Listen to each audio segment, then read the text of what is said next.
Cuando hablamos de derecho real, estamos hablando de una relación, un nexo que existe. Es un vínculo de las personas con las cosas, sean materiales o inmateriales, muebles e inmuebles. Hay derecho real cuando hay un vínculo, es decir, existe el derecho real cuando se vincula a la persona con la cosa. Recordemos que cosas materiales son aquellas cosas corporales, aquellas cosas que podemos ver, tocar, mientras que las cosas incorporales o inmateriales son aquellas que se vienen del intelecto humano, es decir, aquellas que no podemos tocar como tal. Sobre los bienes muebles, recordemos que son aquellos bienes que pueden ser transportados, que son susceptibles de ser trasladados de un lugar a otro sin que sea menoscabada su esencia, mientras que los bienes inmuebles son aquellos que no podemos transportar de un lugar a otro.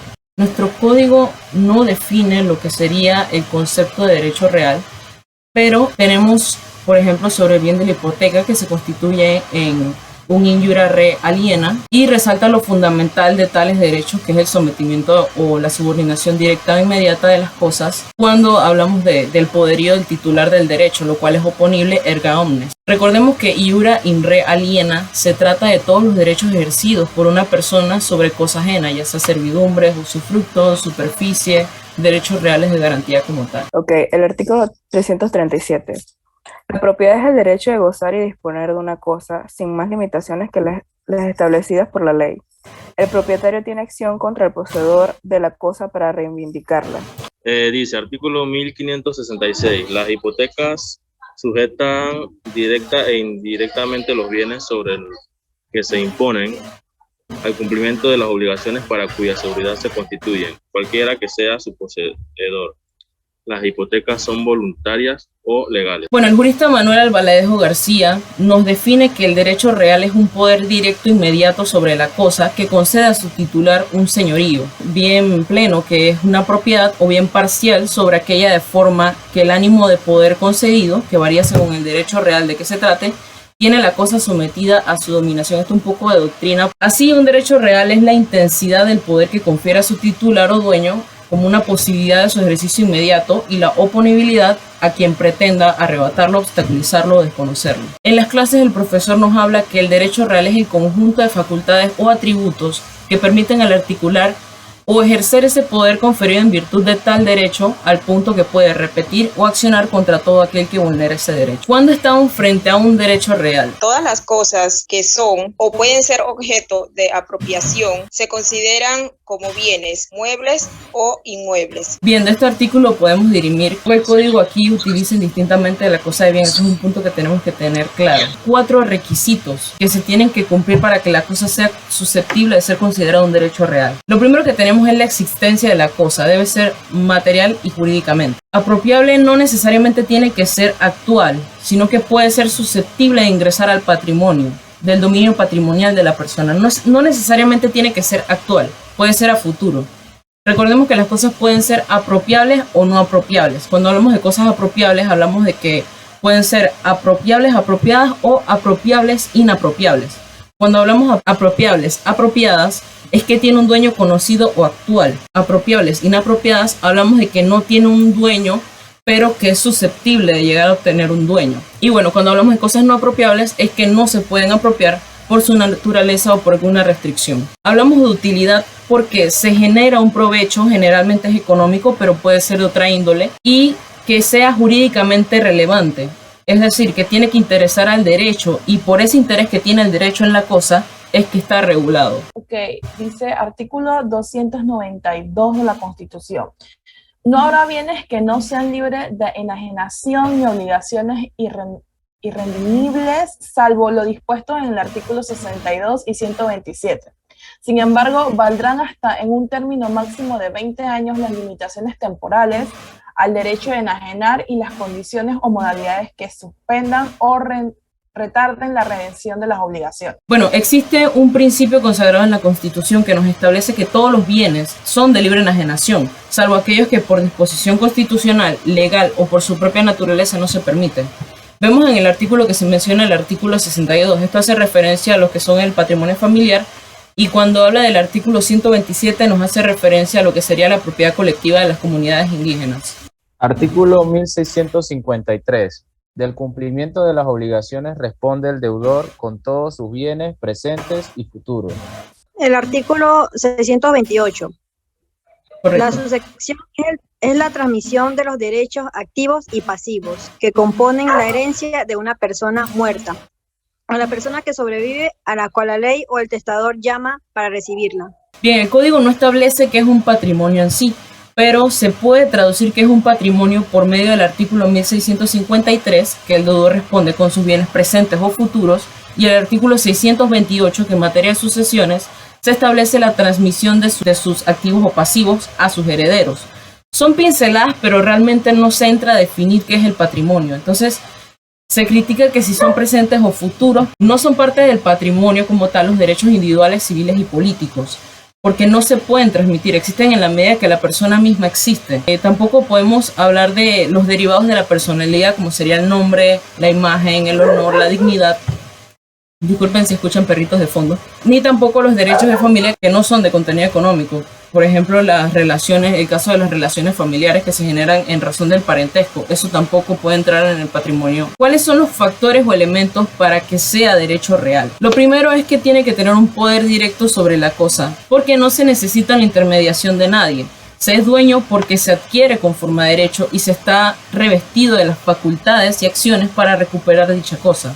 No es precisamente detentar el objeto materialmente, el derecho existe esté o no la detentación física, es decir, tenerlo. Por ejemplo, en la hipoteca, el titular del derecho real de garantía no posee ni disfruta de la cosa hipotecada, pero puede perseguir el bien en poder de quien la encuentre, hacer que se venda, se cobre el adeudado, etc. Todo esto lo podemos encontrar contenido en el artículo 1549 del Código Civil.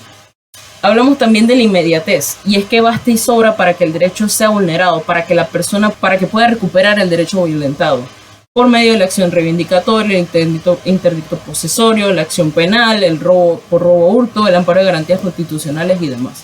Esta posibilidad es frente a particulares como tal, e inclusive abarca para el propio Estado, pues la Constitución Nacional garantiza la propiedad privada adquirida conforme a derecho. También hablamos de la oponibilidad, que es oponerse ante persona natural o jurídica o ante el mismo Estado, porque el Estado puede apropiarse del bien, como les comentaba, o sea, por compra directa o por una expropiación, que no es una negación de la propiedad como tal. Se confirma el derecho al ofrecer un tipo de indemnización y un precio justo por la cosa que es arrebatada. Entonces los derechos reales pueden ser absolutos, erga omnes, porque toda persona natural o jurídica, inclusive el propio Estado, tiene la obligación de no perturbar tal derecho, el goce de ese derecho, y la invocación de dicha regla no es solo una medida del derecho real que sea perturbado, desconocido o lesionado, sino que existe como tal. Clemente de Diego habla de que es frente a todos y contra todos. Los sujetos involucrados en la relación de derechos reales son el sujeto pasivo y el sujeto activo. Está compuesto por toda la colectividad del sujeto pasivo, la sociedad como tal, el Estado organizado. Es muy difícil su determinación a diferencia de los derechos personales o de crédito, en los que siempre hay un sujeto obligado, determinado o determinable. Aquí hay situaciones en las que el sujeto pasivo viene determinado por razón de la posición que mantiene frente al objeto del derecho real. Por ejemplo, en la servidumbre, el dueño del predio sirviente está obligado individualmente frente al predio dominante en razón de que su predio debe prestar un beneficio, el predio sirviente, al predio dominante. Eso lo pueden encontrar en el artículo 513. Y el sujeto activo puede ser una persona natural o jurídica, singular o plural, titular del derecho. El sujeto activo del derecho real puede ser determinado o determinable. Ejemplo, es determinado en la servidumbre porque el sujeto activo viene a ser el dueño del predio en cuyo favor se le estableció la servidumbre, el predio dominante. Es determinable cuando el titular del derecho real fallece o está ausente, y se precisa de la declaración de herederos para saber quiénes devienen en sucesores del causante o del declarado ausente. Cuando hablamos del vínculo jurídico, ese nexo que aparece, que mantiene al titular del derecho con la cosa objeto de la relación jurídica.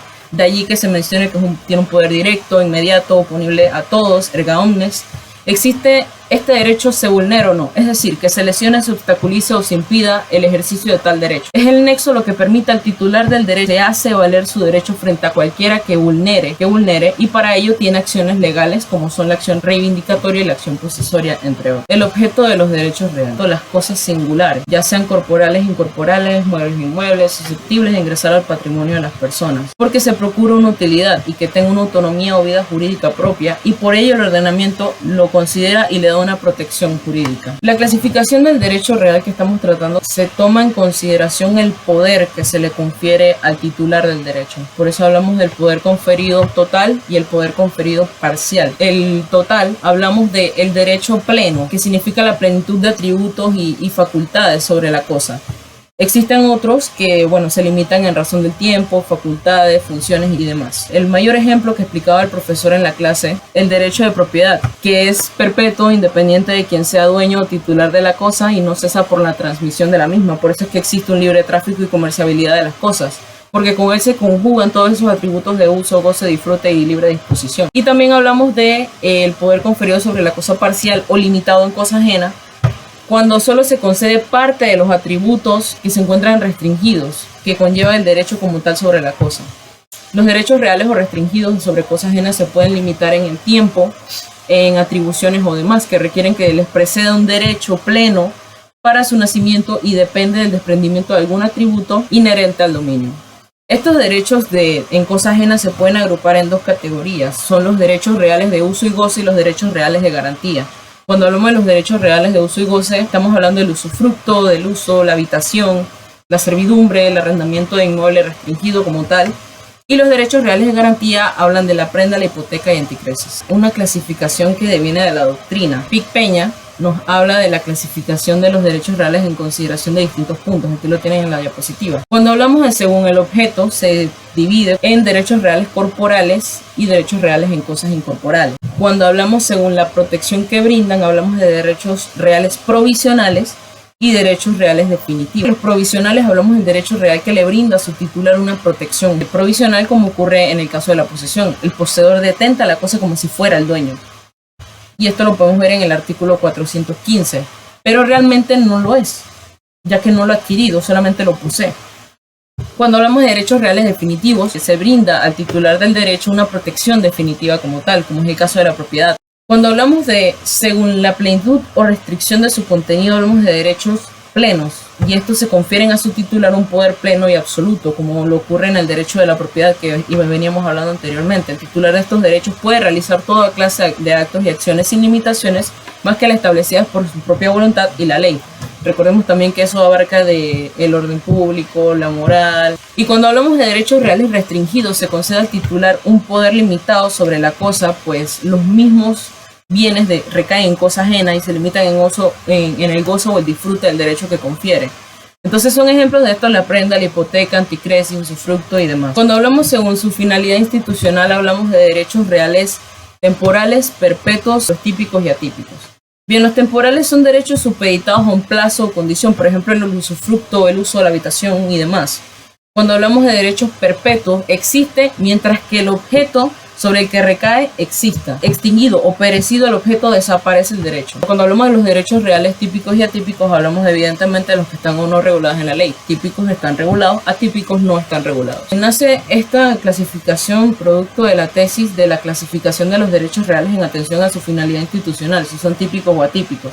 Entonces tenemos dos grandes sistemas, los números clausus y números apertus. Entonces tenemos en números clausus los que no se pueden establecer más derechos reales de aquellos que la misma ley fija. Esa facultad como tal escapa de la autonomía de la voluntad de las partes porque es la constitución de los derechos reales, son de particular y general. Entonces no se puede permitir que por principio de la autonomía de la voluntad de las partes se creen otros derechos reales fuera de los contemplados por el mismo código, porque esto es privativo, es una función privativa del código.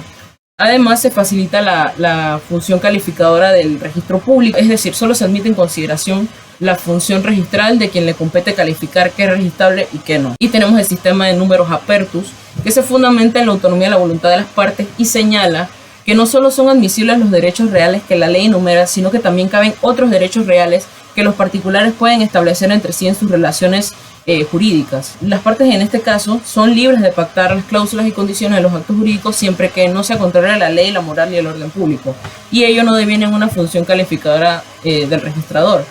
Ahora se preguntarán cuál es el sistema que rige en Panamá. En Panamá rige el sistema de números apertus. El profesor en el libro de los artículos 1106, 1753, 1758 y 1764, y se respalda además en la jurisprudencia de la Sala Primera de la Corte Suprema de Justicia del 6 de mayo de 1970, que efectivamente confirma que se trata de números apertos del sistema que rige en Panamá. ¿Cuáles son las diferencias que existen entre los derechos reales y los derechos personales? Gastón Tobeñas, que nos explica las diferencias. Se habla que es por razón de las personas que intervienen en la relación jurídica, porque en el derecho personal el sujeto pasivo es individual o plural y está determinado o es susceptible de ser determinado. Es un sujeto invariable. En cambio, en los derechos reales el sujeto pasivo es la comunidad, es indeterminado.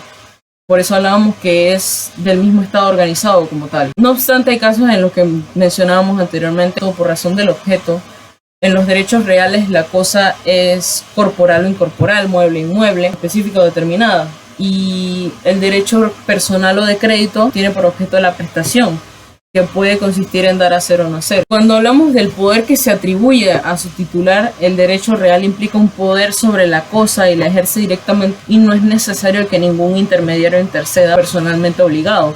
Sin embargo, en el derecho de crédito implica un poder o facultad contra la persona deudora para exigirle la realización de determinada prestación en cuyo cumplimiento responde el sujeto obligado con todos los bienes presentes y futuros. Esto en términos generales, recordemos que hay sus excepciones. Los derechos reales son derechos de exclusión, ya que su actividad se circunscribe a conceder al titular el poder de no ser perturbado por ninguna persona en relación con el objeto como tal, con la cosa.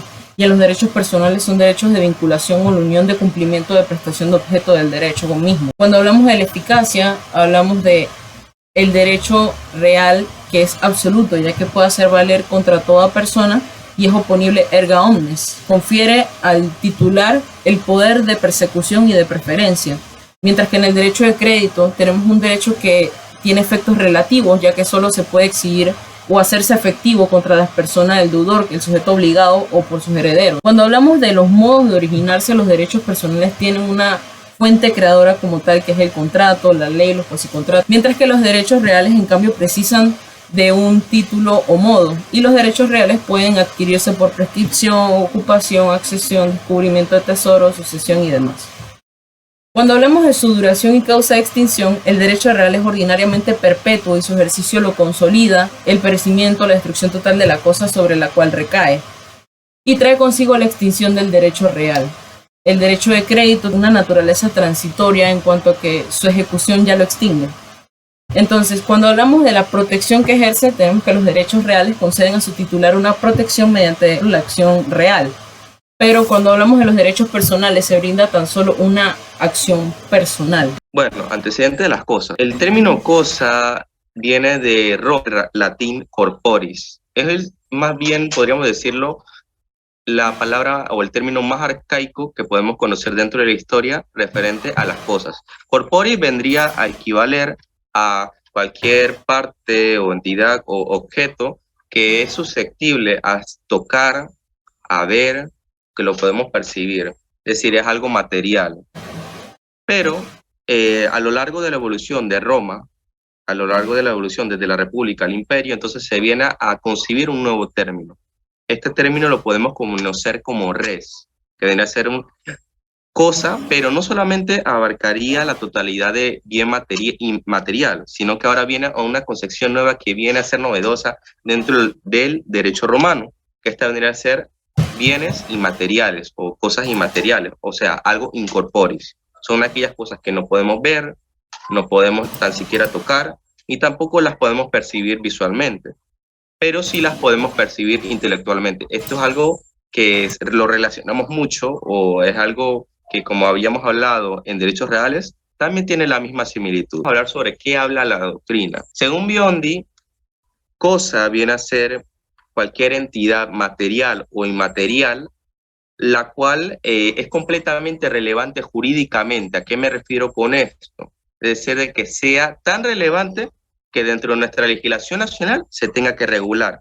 Y al ser regulada, entonces podemos hacer uso de ella, o sea, apropiarla para convertirla en un objeto de creación de relaciones jurídicas. A esto se refiere Biondi, una definición muy técnico-jurídica, estrictamente. Y luego tenemos la de Misenio, que, como les comentaba, viene a ser una definición más de uso, de utilidad. Para él, la cosa viene a ser una parte del mundo externo que se puede ser susceptible a apropiación o utilización para satisfacer alguna necesidad, ya sea económica, que generalmente es económica, pero dentro de la doctrina podemos ver de que también se puede extender tanto a lo moral o tanto a lo religioso, que pocos autores hablan de eso, pero generalmente hablamos en términos económicos. Ahora vamos a hablar sobre la susceptibilidad de las cosas. Susceptibilidad viene a ser algo idóneo, lo cual permite que sea objeto de relaciones jurídicas de acuerdo a lo exigido por la ley, es decir, por nuestra legislación nacional. Es decir, son aquellas cosas idóneas para ser objeto de relaciones jurídicas. A esto nos referimos con susceptibilidad de las cosas. Ahora bien, existen 4 requisitos dentro de las cosas para que sean susceptibles. Y al igual como los derechos reales son similares en cierta manera. Por ejemplo, la utilidad, la susceptibilidad de apropiación, existencia propia y que sean jurídicamente relevantes. Nos referimos a utilidad de que sean utilizables o usables para satisfacer cualquier tipo de necesidad, ya sea económica o, como habíamos comentado anteriormente, moral o religiosa. Nos referimos a que sean susceptibilidad de apropiación, a que sean susceptibles, ya sea actualmente o a futuro, de que una de las partes la pueda, o como personas o como sujetos la podamos obtener. Luego nos referimos a existencia propia, de que existan por sí mismos, o sea, no sean algo perteneciente a un conjunto de cosas. Y por último tendríamos de que sean jurídicamente relevantes, es decir, de que sean tan importantes de que tengan que ser regulados de acuerdo a nuestra legislación nacional. Esto lo podemos encontrar, por ejemplo, las clases de bienes, podemos encontrarla en el Código Civil, en el libro segundo, en el título primero. Existen 2 ramas o 2 teorías, 2 corrientes, que se vienen a entrar en conflicto, que nos vienen a definir cosas y bienes. Existe una rama, una teoría que habla de que la cosa y el bien son cosas distintas, son términos diferentes. Y tenemos otra teoría que habla sobre que la cosa y el bien son términos sinónimos, es decir, que son términos iguales. Vamos a hablar primero de la primera teoría, que habla sobre que las cosas son términos diferentes. Dentro de la positiva podemos encontrar que la primera teoría aborda sobre ambos términos son muy amplios y mutuamente. ¿A qué nos referimos con esto? Bueno, dentro de esta corriente existen 2 teorías dentro de esta corriente, la cual habla de que, primero, todas las cosas pueden ser bienes, pero no todos los bienes son cosas. Es decir, de que las cosas tienen superioridad al bien. Ese es el término de la primera teoría. Luego tenemos la segunda, que viene siendo de que todos los bienes pueden ser cosas, pero no todos los bienes pueden ser. Pero no todas las cosas pueden ser bienes. O sea, viene a ser la contraparte. ¿A qué nos referimos con esto?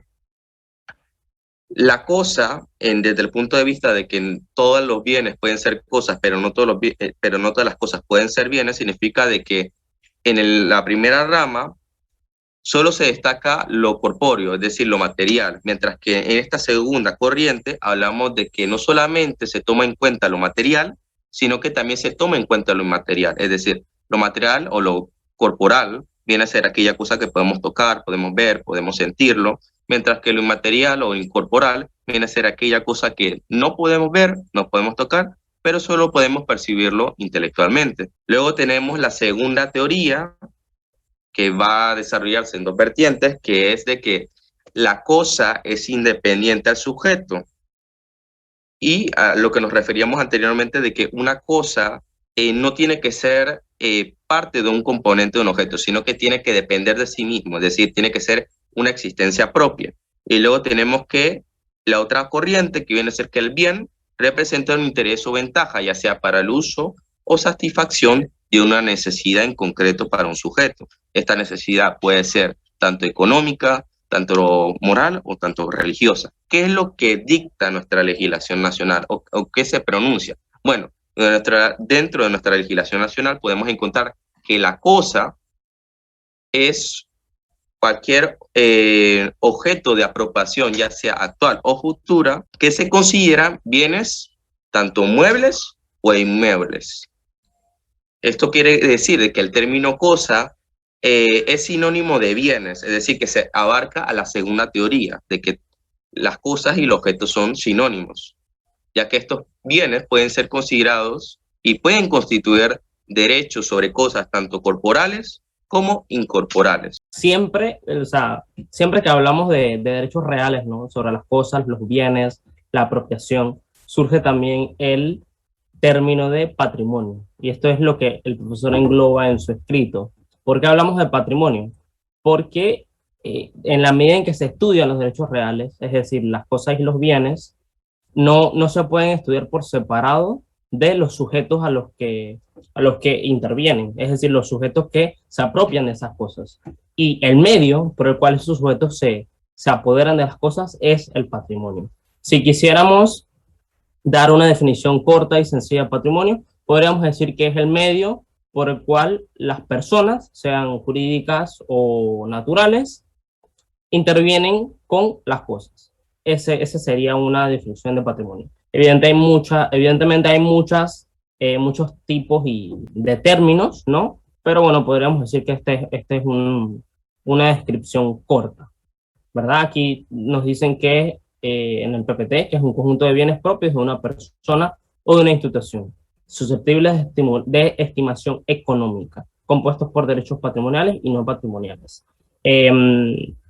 Acá, dentro del patrimonio, se discute teóricamente qué derechos componen el patrimonio, ¿okay?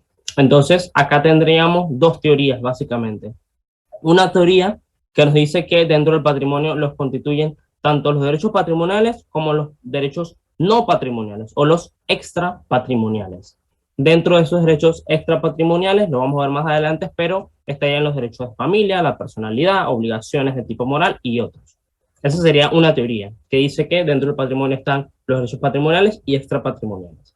Y otra teoría que nos dice que dentro del patrimonio única y exclusivamente se encuentran los derechos patrimoniales. ¿Cuáles son esos derechos patrimoniales? Son los derechos que tienen contenido económico sobre bienes tanto inmateriales como materiales. Dentro de los inmateriales tendríamos la propiedad literaria, todo lo que es el copyright, ¿vale? Propiedad intelectual, básicamente. Relaciones económicas del derecho de familia y las acciones emanadas de estos derechos, así mismo como los contratos y las obligaciones. Entonces, evidentemente, ¿qué teoría predomina sobre la otra? La segunda teoría, la que nos dice que en el patrimonio solamente están los derechos patrimoniales. ¿Ok? La primera teoría, la verdad es que doctrinalmente se ha desarrollado que no tiene mucha relevancia con la realidad, ¿no? Y con lo que se vive al día a día. Pues sí, como les seguía comentando, entonces ya vimos esas dos teorías que trataban de explicar qué cosas están, bueno, no qué cosas, porque si decimos cosas dentro de derechos reales nos vamos a confundir muchísimo, así que yo diría que estas dos teorías nos explican qué derechos están y qué derechos no están dentro del patrimonio. Sería una mejor palabra a utilizar. ¿Y cuáles derechos no están dentro del patrimonio? Y esto lo desarrolla más que todo la doctrina, porque si prestaron atención anteriormente, Génesis dijo que el Código Civil no desarrolla un concepto de patrimonio ni las cosas que lo comprenden. Y por eso es que la doctrina lleva a suplir lo que no explica el código, ¿no? Entonces, por eso le digo que esto lo desarrolla más que todo la doctrina.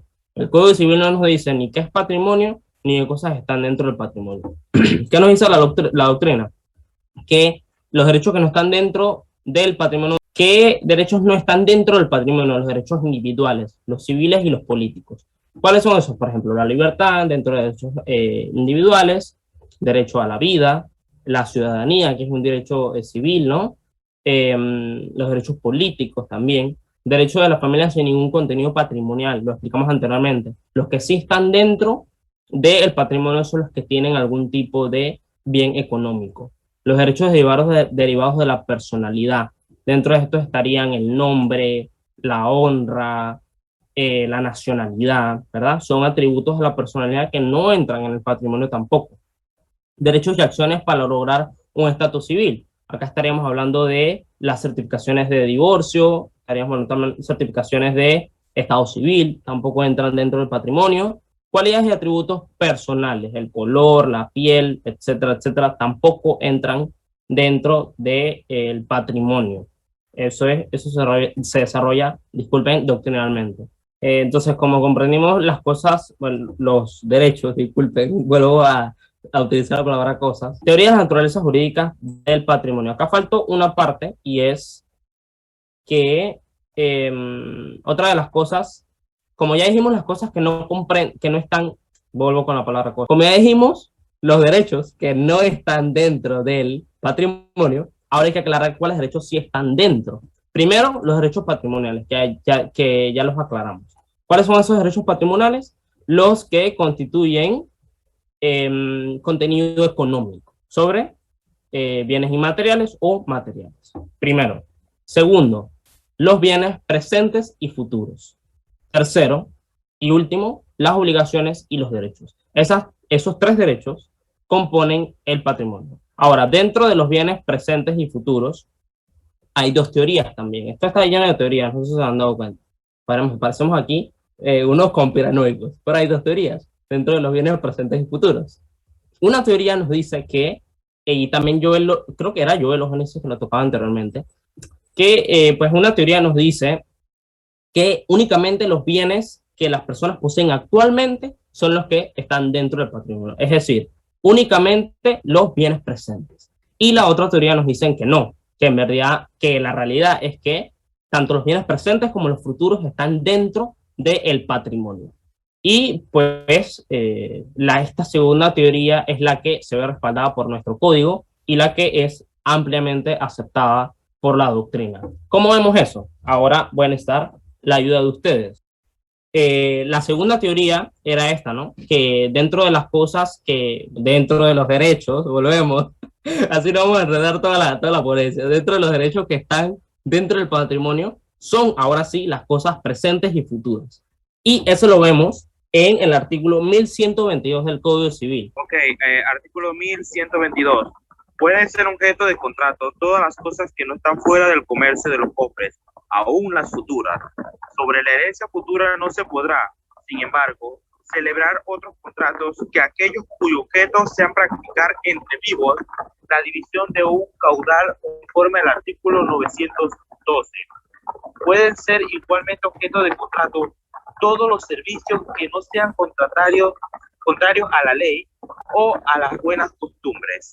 Entonces ahí vemos en el primer párrafo cómo nos menciona el legislador, ¿no? Que pueden ser objeto de contrato todas las cosas que no están fuera del comercio de los hombres, aún así las futuras. O sea, yo puedo comerciar con cosas que todavía no tengo, pero tengo certeza de tenerlas, que es la pregunta que nos estaba haciendo José. Entonces, si bien el código no nos dice qué teoría es la que la adopta, porque pues está también esta doctrina, bueno, no esta doctrina, esta teoría de que los códigos no tienen que definir, ¿no? Ahí mismo nos dice, ¿no? Que aún así las futuras, o sea, el mismo código está aceptando que aún así las cosas futuras se pueden transar con ellas, por lo tanto están dentro del patrimonio. También está el artículo 1653. 1653. Del cumplimiento de las obligaciones responde el deudor con todos sus bienes presentes y futuros.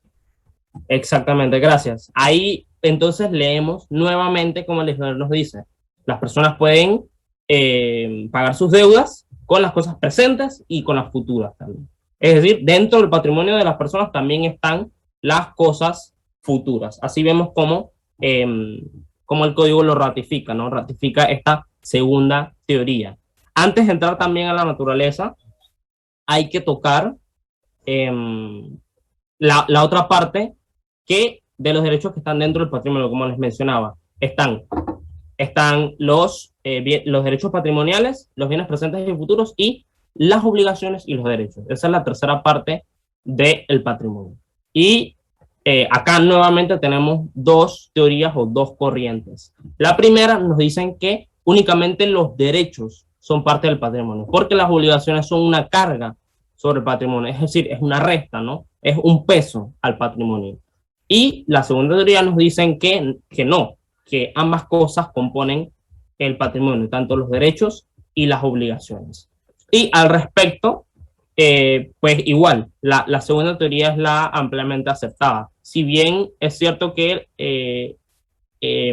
que las obligaciones son una carga para el patrimonio, lo que hay que decir es que no necesariamente en el patrimonio solamente se incluyen cosas positivas, ¿no? También se incluyen las obligaciones. Porque es que si las obligaciones no se incluyeran en el patrimonio, no se podría compeler a los deudores, ¿no? O sea, si yo celebro un contrato con Diana y esa obligación que Diana me tiene que hacer a mí no está dentro del patrimonio, o sea, no está dentro de lo que le pertenece a ella, ¿cómo yo voy a exigir un pago de ella, ¿no? Porque habíamos quedado en que el patrimonio es el medio por el cual se relacionan las personas con las cosas. ¿Okay? Entonces, si relacionamos a las obligaciones con las cosas y con las personas, podemos exigir un pago de una forma más fácil, ¿no? Entonces, por eso es que esta segunda teoría es la aceptada. Y ahora sí vamos a hablar sobre las teorías de la naturaleza jurídica del patrimonio, que son dos, básicamente. Primero está la teoría clásica de la personalidad. Esta teoría es la que nos explica el patrimonio como lo hemos dado desde Derecho Civil 1, que es básicamente que el patrimonio es un atributo o emanación de las personas, ¿verdad? Para que las personas puedan, como lo mencioné anteriormente, tener relación con las cosas, ¿no? Entonces, para esta teoría, el patrimonio es un conjunto de derechos y obligaciones de carácter únicamente pecuniario, ¿ok? Lo que pasa es que al respecto de esta teoría, el profesor señala en el libro que, bueno, el profesor personalmente señala una objeción, y es que él dice que, cito textualmente, no se puede, bueno, mejor dicho, no se debe confundir este concepto con la capacidad de adquirir bienes patrimoniales. Es decir, una cosa es que las personas una cosa es que el patrimonio sea una emanación de la personalidad, y otra cosa es que las personas puedan adquirir bienes. Son dos cosas diferentes, ya que hay patrimonios sin titular. Las personas pueden tener varios patrimonios y hay una propiedad sobre el patrimonio. Y esto segundo y tercero, que las personas pueden tener otros patrimonios, no sé qué, lo vamos a ver más adelante. Pero esta es la objeción del profesor, ¿vale? No se puede confundir el medio de adquirir los bienes con el patrimonio. Y también hay patrimonio sin titular. Entonces no es necesario que el patrimonio sea una emanación de la personalidad, ¿ok? Y la segunda teoría, que se llama la teoría moderna, o del patrimonio de afectación. Y la primera teoría, que no lo mencioné, disculpen, es teoría clásica o de la personalidad. ¿Qué nos dice de la teoría moderna? Que en el patrimonio lo fundamental no son las personas, sino la afectación de los bienes, es decir, cómo se afectan los bienes. Por ello puede existir un patrimonio sin dueño, o sin titular, o sin persona. La persona puede tener más de un patrimonio, como por ejemplo la herencia aceptada y la propiedad fiduciaria, que eso lo vamos a desarrollar más adelante, es muy interesante. Y por último, el patrimonio puede ser transmitido en su totalidad. Y esto es, por ejemplo, un punto que no admite la primera teoría, porque como la primera teoría nos dice que el patrimonio es un atributo de la personalidad, no se puede separar de la persona, ¿vale? No puedo transigir la totalidad del patrimonio. Pero en cambio esta teoría nos dice que sí se puede. ¿Ok? Entonces, ¿cuál teoría es la predominante, no? Evidentemente. La realidad es que, como se ha venido mencionando, el código no guarda, no da una palabra sobre qué teoría es predominante, ¿no? El código guarda silencio, como se dice. Al profesor Valencia le gusta decir mucho eso. Pero en la práctica, la que es aplicable es la segunda teoría. Y eso lo vamos a ver más adelante, porque hay artículos del código y hay contratos por el medio del cual se puede ver cómo una persona tiene distintos patrimonios. Así que bueno, en conclusión, la segunda teoría es la más aceptada. Ahora, clases de patrimonios. Primero, tendríamos distintas divisiones, ¿no? El primero sería que el patrimonio es general o personal. Bueno, una de las clases. Segunda, que el patrimonio es especial o separado. Y el tercero, que el patrimonio es de destino. ¿Qué dice cada una de ellas? El primero es el patrimonio como siempre lo hemos entendido. Disculpen, como el patrimonio como nos lo dijeron en primer año en civil, ¿vale? Que es el conjunto de derechos y obligaciones evaluados económicamente que tiene una persona. Y este es mediante su existencia. Cuando la persona muere, fallece, el patrimonio fallece con ella. Y este patrimonio varía en la medida en que la persona celebre actos jurídicos de enajenación o transferencia de bienes, que esto también era lo que nos estaba preguntando José. El patrimonio personal se agranda o se achica mediante los contratos que nosotros celebremos, ¿no? Si yo voy adquiriendo bienes, evidentemente mi patrimonio va a aumentar. Pero lo importante es entender que el patrimonio siempre va a ser una cosa. El patrimonio siempre va a ser el mismo. Lo que cambien van a ser las cosas dentro del patrimonio. ¿Okay? Entonces, en la medida que yo celebre contratos y actos con otras personas que no solamente son privadas, puede ser, por ejemplo, con el Estado, mi patrimonio general o mi patrimonio personal va a aumentar o va a disminuir. Otra clasificación es el patrimonio especial o separado. Y este es, digamos que el más interesante. Y pues este patrimonio está constituido por una masa de bienes independientes o autónomos, puestos sujetos a un régimen jurídico distinto del que rige el patrimonio general de una persona. Es decir, este es un patrimonio, como lo dice la letra, que está separado del patrimonio personal. Yo tengo mi patrimonio personal, pero también puedo tener un patrimonio separado. Entonces aquí vemos lo que mencionaba el profesor anteriormente. Una persona puede tener varios patrimonios. Entonces, esos varios patrimonios están los patrimonios especiales. ¿Cuáles son esos casos de patrimonios especiales? Por ejemplo, la herencia aceptada en beneficio de inventario. El patrimonio, yo tengo un patrimonio personal, pero si yo acepto una herencia a beneficio de inventario, el patrimonio de la herencia se mantiene y es un patrimonio separado de mi patrimonio personal, de mi patrimonio propio. Es el patrimonio de la herencia.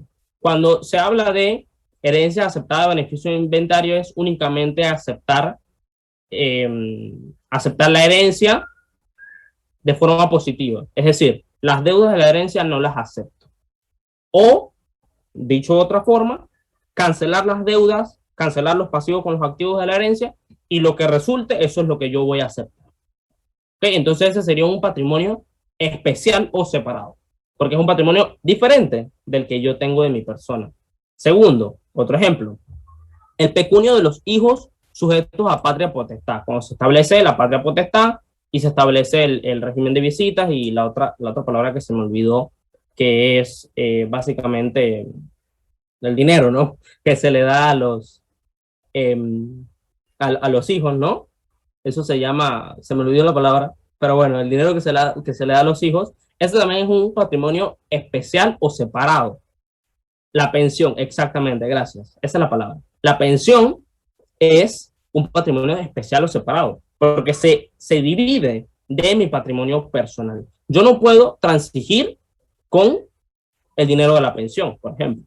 Yo no puedo llegar a un contrato y establecer, ok, yo te voy a pagar no con mis bienes. O sea, en caso de incumplimiento no te voy a pagar con mis bienes, sino te voy a pagar con la pensión que le toque dar a mis hijos. Imposible, o sea, para una locura, ¿no?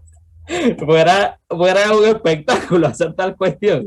Entonces, eso también es un patrimonio especial, un patrimonio diferente de el que yo tengo como persona, que yo tengo como individuo.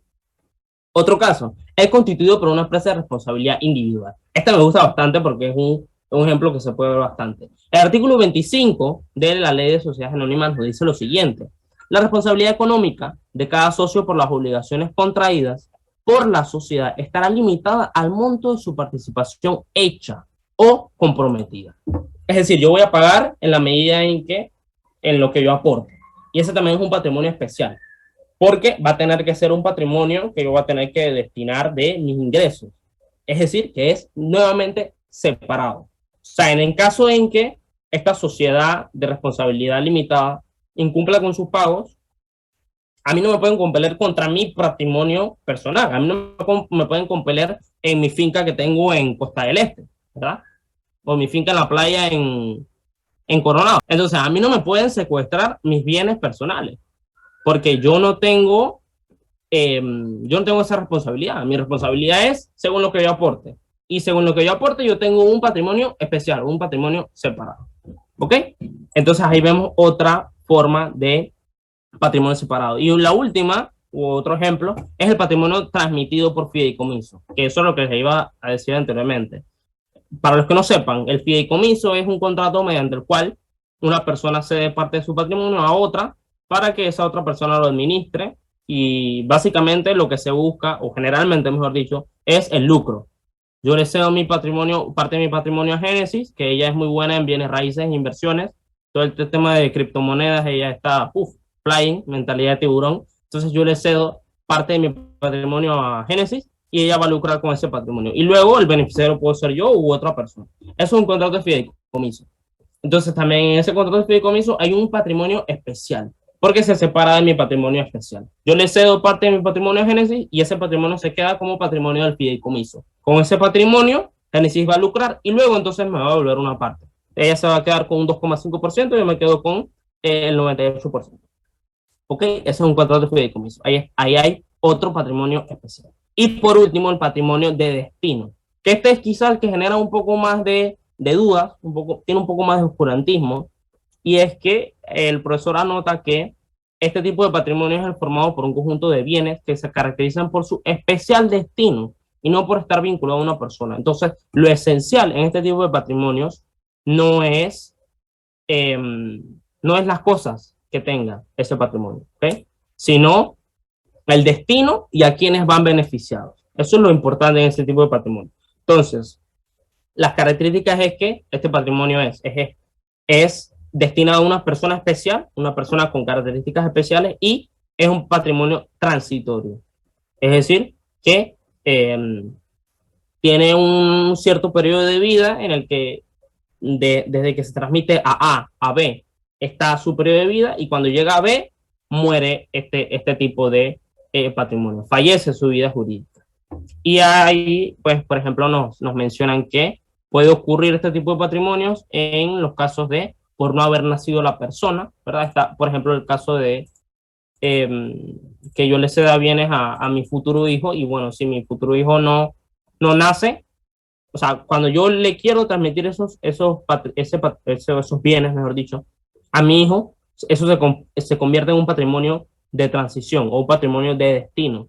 Si mi hijo no nace, tristemente, entonces se extingue ese patrimonio, ¿vale? Un patrimonio de destino.